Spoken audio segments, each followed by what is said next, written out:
தூத்துக்குடி தொகுதி திரேஸ்புரம் நாட்டுப்படகு மீன் கூடாரம். இங்க விலைய பாத்தீங்கன்னா இப்ப மீன் விலை இன்னைக்கு விளையாடுறேன். மீன் விலை எல்லாம் ஏற்றமா இருக்கு. ஆனா மீன் வரத்து கம்மியா இருக்கு.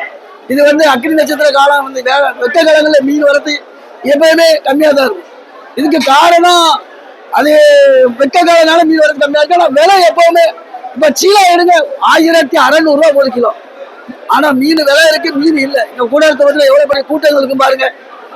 1600 வரைக்கும் தாராளமா போகுது. அப்புறம் விலை மீன் 600 ரூபாய்க்கு மேலே போகுது. எடுக்க மக்கள் தயாரா இருக்காங்க. வரத்து கம்மியா இருக்கு. பாரு 600 ரூபாய். ஊழிலாம் பார்த்தா 650 ரூபாய்க்கு மேல போகுது. இந்த கருப்புலாம் மக்கள் விரும்பி சாப்பிடுவாங்க. அது இந்த கைத்து மீன் ரொம்ப டேஸ்டா இருக்கும்.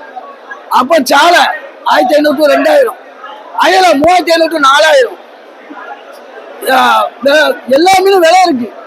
ஆனா மீன் வரத்து கம்மியா இருக்கு. இப்ப பாத்தீங்கன்னா இவ்வளவு கூட்டத்துக்கு காரணம் என்ன தெரியுமா? இது சம்மர் விடுமுறை.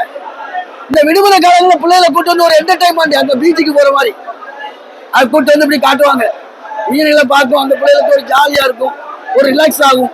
இந்த லீவ் நாள்ல பார்த்து எப்பவுமே கூட்டமா இருக்கும். இது சம்மர் லீவ் நாள் சின்ன சின்ன குட்டீஸ்கள் நிறைய வருது.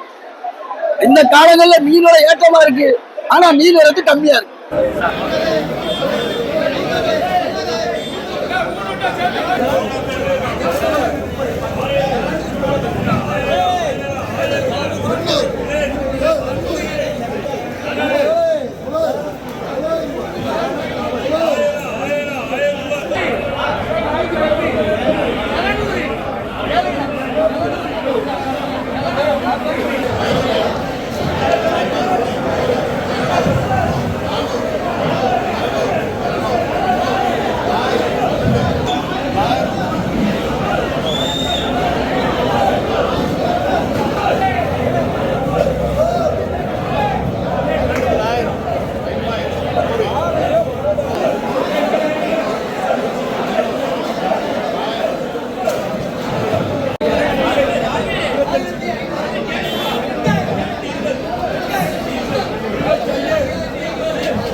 Hey, Mari,